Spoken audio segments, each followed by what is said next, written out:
नमस्कार। कैपिटल खबर के विशेष कार्यक्रम स्पॉटलाइट विद सिद्धार्थ मिश्रा में आप सबका बहुत बहुत स्वागत है। मैं हूं अमित शर्मा और हमारे साथ मौजूद है वरिष्ठ पत्रकार श्री सिद्धार्थ मिश्रा जी। सर नमस्कार।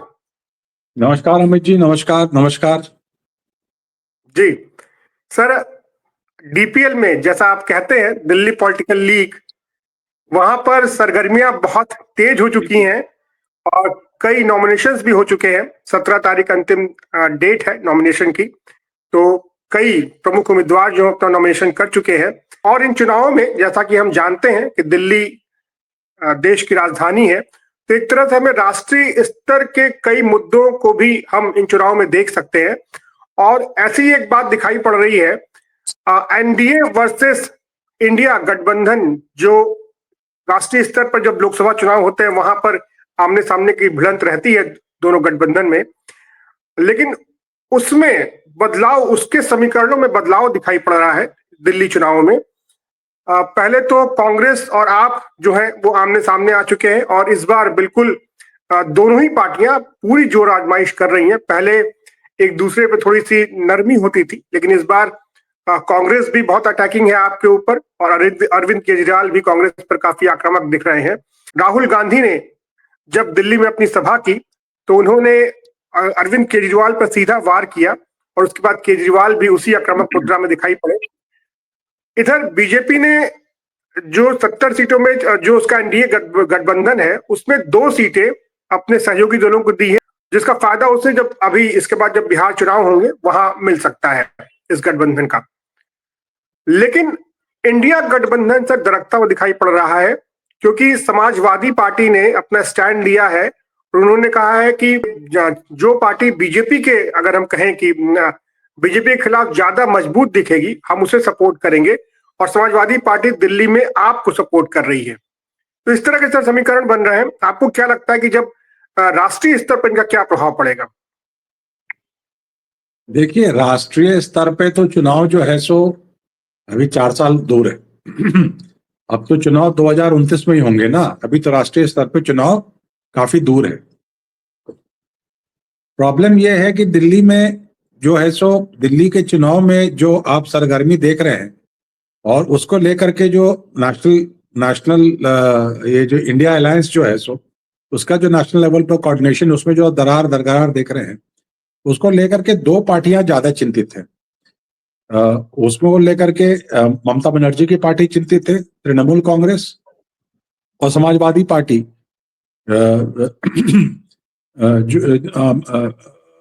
अखिलेश यादव की समाजवादी पार्टी जो उत्तर प्रदेश में 2027 में चुनाव है और उसी के आगे पीछे बंगाल में चुनाव है। ये दोनों चुनाव अगले लोकसभा चुनाव के पहले ये चुनाव होंगे। बाकी जहां पर इनके अलायंसेस थे, महाराष्ट्र में चुनाव हो गया, अब वो लोकसभा चुनाव के बाद वहां चुनाव होगा। तमिलनाडु वगैरह में तो एक सेटल्ड अलायंस है। तमिलनाडु में डीएमके कांग्रेस का सेटल्ड अलायंस है, जो कि मेरे ख्याल से 1996 से लगातार साथ चला आ रहा है। उसके अंदर कोई बहुत ज्यादा फेरबदल की गुंजाइश है नहीं। ऐसे भी अन्ना डीएमके अब विलुप्त हो चुका है, तो वहां पर कोई ऐसी बात है नहीं, सेटल्ड अलायंस है। तेलंगाना में कांग्रेस ऑन द राइज है, बीआरएस को हरा करके वहां पर सत्ता में आई है। कर्नाटक में उसने जेडीयू को बाहर कर दिया है अलायंस से और अपने दमखम पे वहां पे सत्ता में आई है।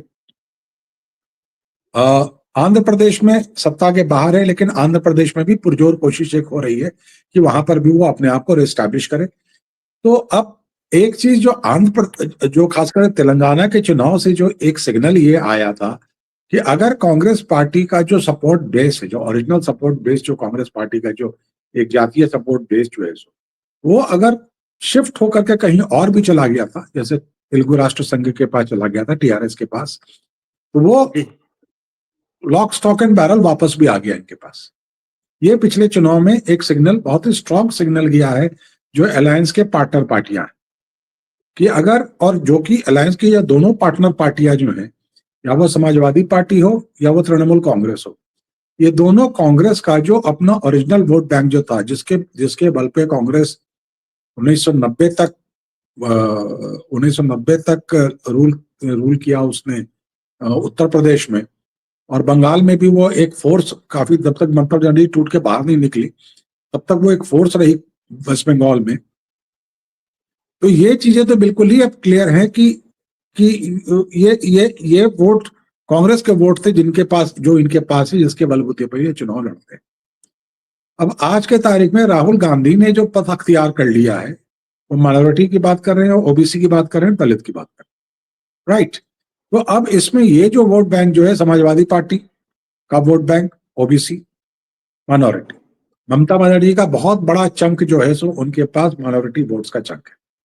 और कांग्रेस में जो कांग्रेस का जो ममता बनर्जी के आने के बाद भी जो कांग्रेस कुछ सालों तक जो एग्जिस्ट करती रही, वो मुर्शिदाबाद के इलाके में एग्जिस्ट करती रही, जो कि मुस्लिम बहुल क्षेत्र है।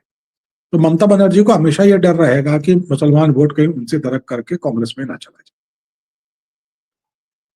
अब केजरीवाल जो है सो, इन दोनों पार्टियां जो केजरीवाल को दिल्ली में सपोर्ट कर रही हैं, तो बीजेपी के लिए कोई समर्थन उनसे मिल करके केजरीवाल अगर बीजेपी से हार रहे हैं तो इनके समर्थन मिल जाने से वो बीजेपी से जीत जाएंगे, ऐसा कुछ भी नहीं।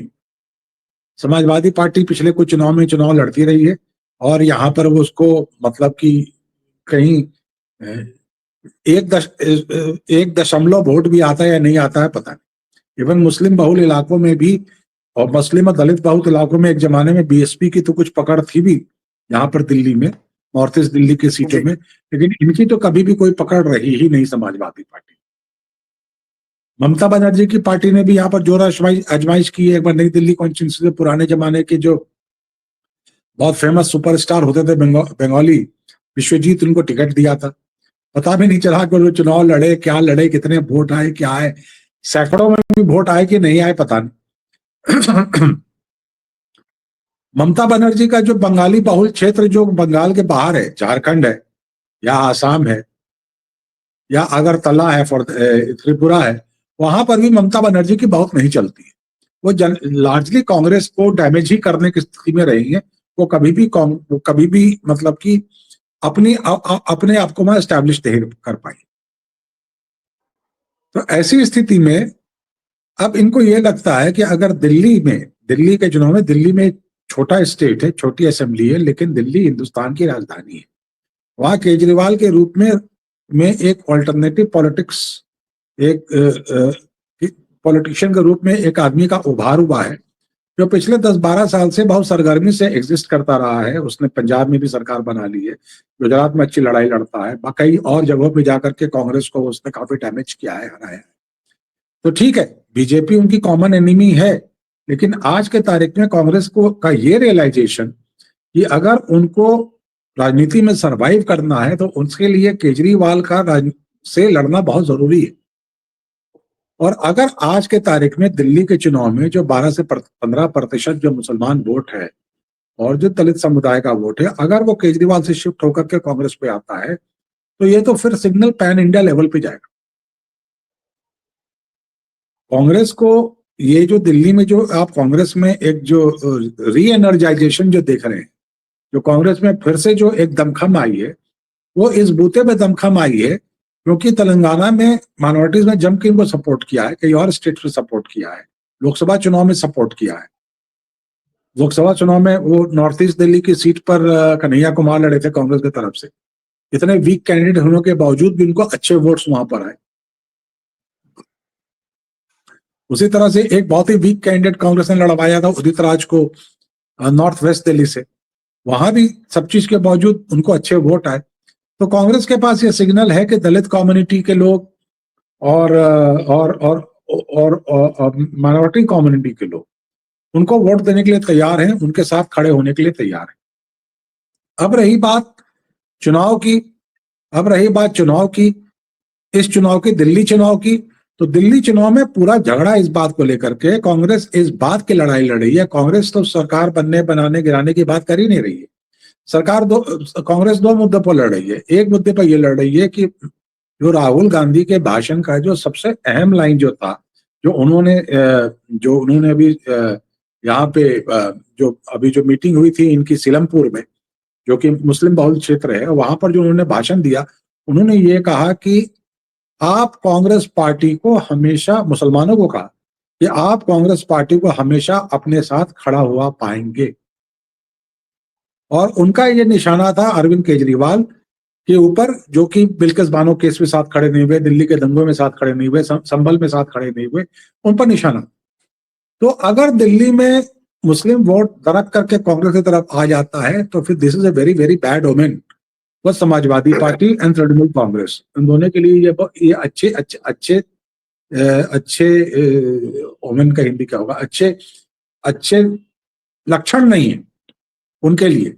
उनके लिए अच्छे लक्षण नहीं है, और उनको ये लग जाएगा कि कांग्रेस फिर अगर माइनॉरिटी वोट के दम पे लड़ गया और माइनॉरिटी वोट ने अगर कांग्रेस को सपोर्ट करना शुरू कर दिया, फिर बंगाल में मुर्शिदाबाद के इलाके में जो अधीर चौधरी का इलाका है, एबीए गनी खान चौधरी का इलाका है, जहां से प्रणब मुखर्जी भी चुनाव लड़के आया करते थे, उस इलाके में कांग्रेस एक बार फिर से एक्टिव होकर के कुछ सीट लेने की और इसमें खड़ी हो सकती है।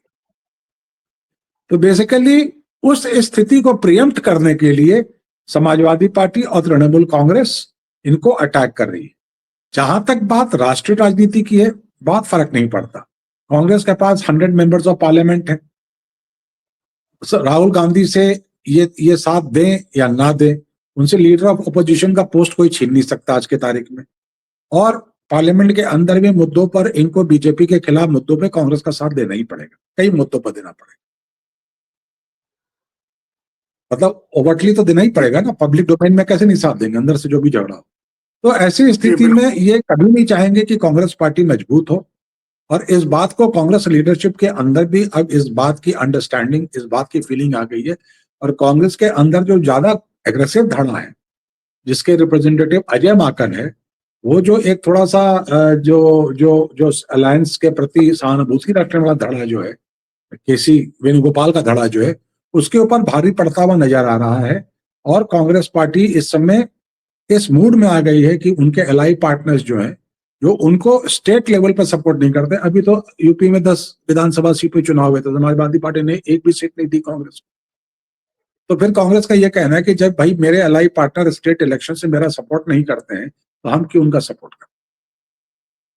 जहां तक स्टेट पर कांग्रेस के अलायंसेस की बात है, झारखंड का अलायंस हो या महाराष्ट्र का अलायंस हो या बिहार का अलायंस हो, इन सब जगहों पे इनका अलायंस चुनाव के, लोकसभा चुनाव के पहले से अलायंस रहा।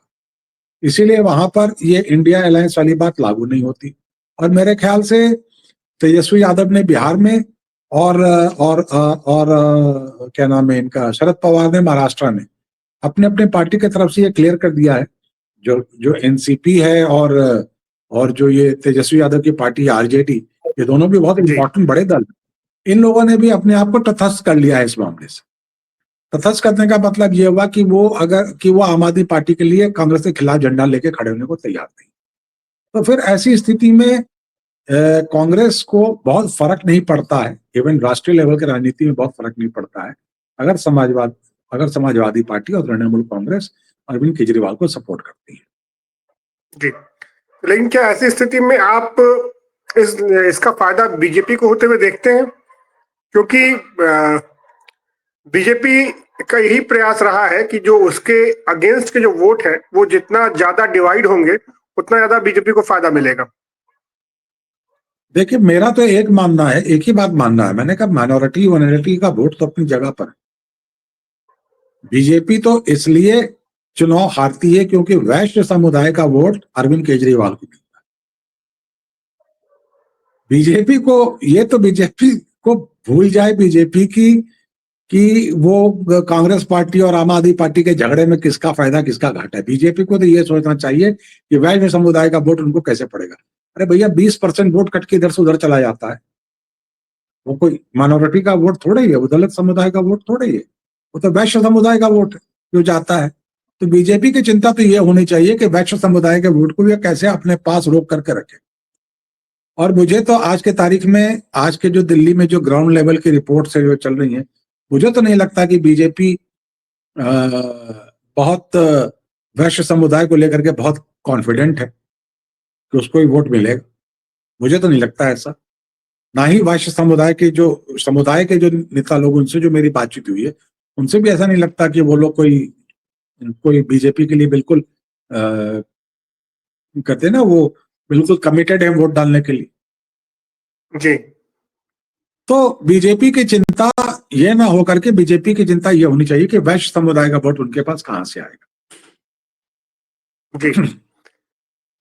लेकिन जैसा भी आपने कहा कि कांग्रेस जो माइनॉरिटी वोट को अपनी तरफ करने की कोशिश कर रही है, उसका प्रयास यही है कि बीजेपी के खिलाफ जो माइनॉरिटी का एक जो चंक वोट पड़ता है, वो आपको नहीं पढ़ करके कांग्रेस को वापस पड़े, जो पहले उस वोट बैंक हुआ करता था।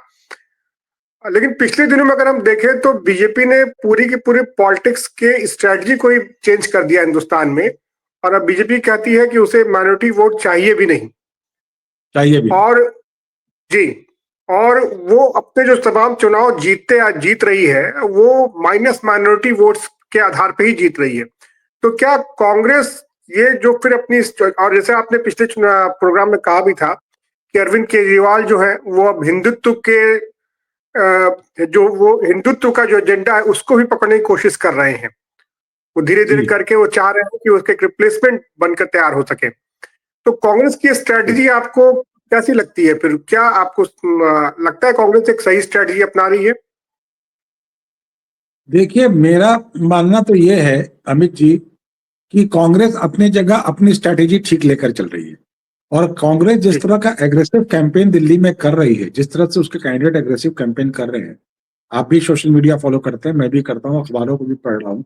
अखबारों में कांग्रेस का नाम आना शुरू हो गया है, कैंडिडेट्स की एक्टिविटी आनी शुरू हो गई है, सोशल मीडिया में उनकी एक्टिविटीज आनी शुरू हो गई है, तो कांग्रेस पार्टी दिखना शुरू हो गई है। तो मुझे बहुत आश्चर्य, तो कांग्रेस का जो मेन पर्पस था, और क्यों ना कांग्रेस का जो एक मेन पर्पस था, और क्यों ना हो कि अपने आप को रिवाइव करना दिल्ली के अंदर, उसके तरफ वो लगातार बढ़ रही है। कितने सीटें आएंगी, 2 सीट आएगी, 4 सीट आएगी, 10 सीट आएगी, ये सब सीटें तो बात की बात है। लेकिन कांग्रेस का जो पर्पस था कि अपने वोटर को एनर्जाइज करने का, इसके पहले जो हम्म। जो प्रदेश कांग्रेस का जो लीडर है देवेंद्र यादव, उसने जो सारी कॉन्स्टिट्यूंसी में नया यात्रा निकाली, और बाकी भी पब्लिक टू पब्लिक कांटेक्ट किया, इस सब का असर तो पड़ रहा है। कांग्रेस का कैरेक्टर आज के तारीख में सरचार्ज है। और जो एंटी इनकम्बेंसी वोट जो है, देखिए बीजेपी का तो हमेशा 36 से 38% कमिटेड वोट दिल्ली में है, और वही वोट वैश्य समुदाय का वोट अगर लोकसभा में पड़ जाता है तो 52-54% वोट उनको पड़ जाता है, वो नहीं पड़ता है तो 36-38%। तो मेरा कहने का मतलब ये है कि अगर बीजेपी अपने वैश्य समाज के वोट को रोकने के लिए कामयाब हो जाएगी, तो कांग्रेस के वोट कटे, आम आदमी के वोट कटे, टूटे, बिखरे, उससे उसको कोई फर्क नहीं पड़ेगा। लेकिन बीजेपी को वैश्य समाज के वोट को रोक के रखना है। वो कैसे रोकेगी, ये तो भाई बीजेपी के जो स्ट्रैटेजिस्ट हैं वो जाने, वो समझे इस बात। जी। माइनॉरिटी वोट्स की क्या भूमिका आप देखते हैं सर दिल्ली चुनाव में? माइनॉरिटी वोट के लिए बहुत बड़ा चैलेंज है। माइनॉरिटी वोट तो एक तो देख रहा है कि अरविंद केजरीवाल कभी उनके लिए कभी आड़े समय खड़े नहीं हुए हैं, और अरविंद केजरीवाल को वोट देने का कारण बस एक यही हो सकता है कि दिल्ली में बीजेपी की सरकार ना बने। लेकिन उनको ये भी मालूम है कि अगर कांग्रेस कमजोर पड़ती है तो वो ऑल इंडिया लेवल पर फिर माइनॉरिटी का रिप्रेजेंटेशन कमजोर पड़ता है। इसीलिए उनके लिए बहुत बड़ा डिलेमा है कि वो दिल्ली को बिल्कुल कुएं के अंदर दिल्ली की ही सोचे या बाहर निकल करके भी सोचे। ये माइनॉरिटी कम्युनिटी की डिलेमा है, और मेरे ख्याल से जो माइनॉरिटी कमेटी के लीडरान जो हैं इस लाइन पे जरूर सोच रहे हो कि हम सिर्फ दिल्ली को मद्देनजर रख करके, सिर्फ दिल्ली को मद्देनजर, देखिए दिल्ली में क्या होता है, कानून व्यवस्था तो ऐसे भी बीजेपी के हाथ में है ना, जी। जमीन व्यवस्था तो ऐसे ही बीजेपी के हाथ में है, तो सरकार बने ना बने क्या फर्क पड़ता है। माइनॉरिटी के इंटरेस्ट को बहुत प्रोटेक्शन या बहुत, ये तो ऐसा तो है नहीं कि इनकी सरकार बनने से मिल जाएगी। हाँ, लेकिन ऑल इंडिया लेवल पर अगर कांग्रेस मजबूत होती है तो फिर माइनॉरिटी को ज्यादा प्रोटेक्शन मिलता है। एक वो परसेप्शन बनता है कि माइनॉरिटी ज्यादा प्रोटेक्टेड है। अगर कांग्रेस हार जाती है, कमजोर पड़ जाती है, तो ऑल इंडिया लेवल पर माइनॉरिटी का जो प्रोटेक्शन अम्ब्रेला है वो भी कमजोर पड़ जाता है। जी। चलिए, परसेप्शन की बात है, और चुनाव जाहिर सी बात है कि परसेप्शन के आधार पर ही लड़े जाते हैं, और इमोशंस जो है वो कई बार फैक्ट्स पे बहुत भारी पड़ जाते हैं। कई चुनाव में देखा गया है, और दिल्ली चुनाव में भी अब किस तरह का परसेप्शन निकल करके सामने आता है, ये आने वाले समय में देखने वाली बात होगी। लेकिन इतना तय नजर आ रहा है कि दिल्ली विधानसभा के जो चुनाव हो रहे हैं वो राष्ट्रीय राजनीति के जो मुद्दे हैं उनको प्रभावित कर रहे हैं, और यहाँ के नतीजे कहीं ना कहीं जो एक राष्ट्रीय स्तर की राजनीति है उसको भी एक नया मोड़ दे सकते हैं। देखिए, मैं आपको एक चीज बताना चाह रहा था कि जब पिछले चुनाव जो हुए थे, जो अरविंद केजरीवाल की पार्टी ने जो 62 सीटें जीती हैं, उनमें से मात्र 10 सीटें ऐसी हैं जो उसने 8,000 से कम मार्जिन से जीता। बाकी सारी सीटें वो 8,000 से ज्यादा मार्जिन से, 10,000 से ज्यादा मार्जिन जीता। तो आप वही मैं बार बार कह रहा हूं, माइनॉरिटी वोट अपनी जगह है। वो उनको बेसिकली जो इतना बड़ा जो वोट चंक अरविंद केजरीवाल को मिलता है, इतना मैसिव वोट मार्जिन जो मिलता है, वो वैश्य समुदाय का वोट जो उनको मिलता है, जो कि लोकसभा चुनाव में मोदी जी को मिलता है। तो ये समझने वाली बात है। इसको सभी लोग समझ भी रहे होंगे, और मेरे ख्याल से बीजेपी के जो स्ट्रैटेजिस्ट है वो भी इस बात को समझ रहे होंगे। अब देखिए उस दिशा में वो क्या कार्य करते हैं। जी, हमने इस पर भी पहले एक प्रोग्राम किया था जिसमें आपने बताया था कि वैश्य समुदाय का जो एक राष्ट्रीय स्तर पर जो वोट मिलता है वो आमतौर पर बीजेपी को जाता है, लेकिन दिल्ली में वैश्य समुदाय का वोट जो है अरविंद केजरीवाल को, क्योंकि वो खुद उसी समुदाय से आते हैं, इसलिए यहाँ पर एक बल्क वोटिंग उनके पक्ष में चली जाती है। और ये एक बड़ी चुनौती है बीजेपी के लिए कि वो कैसे इससे निपटती है और अब उसका जो अपना वोट बैंक है उसे वापस अपनी ओर खींच पाती है विधानसभा चुनाव में। सर बहुत बहुत धन्यवाद आज के लिए, आज आपने समय दिया और कई मुद्दों पर आज हमने चर्चा की। दिल्ली विधानसभा चुनाव पे हमारी चर्चा अभी जारी है, आगे भी और कई मुद्दों पर बात करेंगे आपसे। और आज हमारा दर्शकों को भी हमारा बहुत बहुत धन्यवाद। आप अपना प्यार हमें लगातार दे रहे हैं, हमसे जुड़े हुए हैं और हमारे प्रोग्राम को इतना ज्यादा पसंद कर रहे हैं। हमारा उत्साह आप लगातार बढ़ा रहे हैं, बहुत बहुत धन्यवाद इसके लिए। और ऐसे ही आप अपना साथ सहयोग और स्नेह प्यार हमें देते रहिए। सर आज के लिए इतना ही। नमस्कार, बहुत बहुत धन्यवाद आपका फिर से। नमस्कार।